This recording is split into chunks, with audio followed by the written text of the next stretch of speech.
Hi guys, it's Sandeep from Phone Arena, and today we're taking a look at a brand new product. This is the phablet from Xiaomi, the Mi Max. As you can see, this is a pretty big device. It has a 6.44-inch display, which is pretty much similar to the Sony Z Ultra that was introduced a couple of years back. Since then, we haven't had too many devices of this size, but this year seems to be an exception because right after Xiaomi introduced this, Asus also announced the Zenfone 3 Ultra with a 6.8-inch device, which is actually bigger than this, but we'll be taking a look at this in this particular video.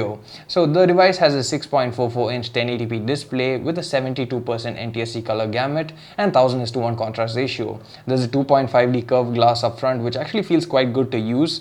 It slides off nice when you're actually swiping from edge to edge. You get a 5-megapixel camera up front with f2.0 aperture, 85-degree wide-angle lens. You get the earpiece, you get the proximity sensor and ambient light sensors. You get a set of 3 capacitive buttons.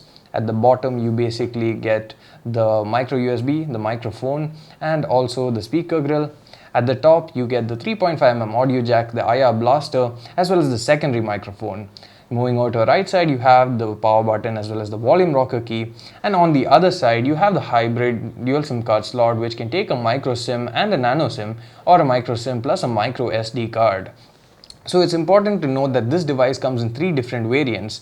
So one variant is basically powered by the Snapdragon 650 processor. It has 3GB of RAM and 32GB of onboard storage, while the other 2 variants are powered by the Snapdragon 652 processor. While one of them comes with 3GB of RAM and 64GB of storage, the other comes with 4GB of RAM and 128GB of onboard storage. And this can further be expanded using the hybrid SIM card slot by another 128GB, so that's quite a lot for your data consumption needs.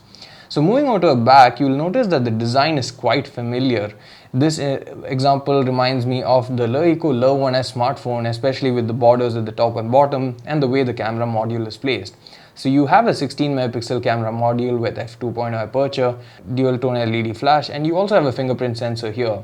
What is bad about this design in particular is that the fingerprint sensor is probably a bit too high for a phone like this. For me, it's particularly fine because my finger still rests on the sensor, but there'll be a lot of people with smaller hands using a device of this size, and they would have actually preferred to have it on the home button as Asus did it in the Zenfone 3 Ultra. I feel that that would have been a better implementation, but in most cases I think this is also fine, since in either way you would need to use 2 hands rather than 1 in order to unlock the device or use the device of this size, for example. So this device basically comes with a 4850 mAh battery under the hood. So this device basically comes preloaded with MIUI 8, which is the latest version that's running on Android 6.0 Marshmallow.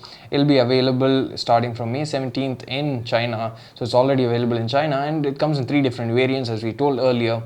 It starts at yuan 1499, which is around 15,000 rupees, and goes all the way up to yuan 1999, which is around 20,000 rupees for the fully loaded 128GB variant with 4GB of RAM and a Snapdragon 652 processor. We're not sure when exactly this will hit Indian shows, but if it does and they do price it quite right, just like they did in China, we're pretty sure that this will sell quite a lot, especially since a lot of people are looking for a device that can merge between a tablet and a smartphone as well.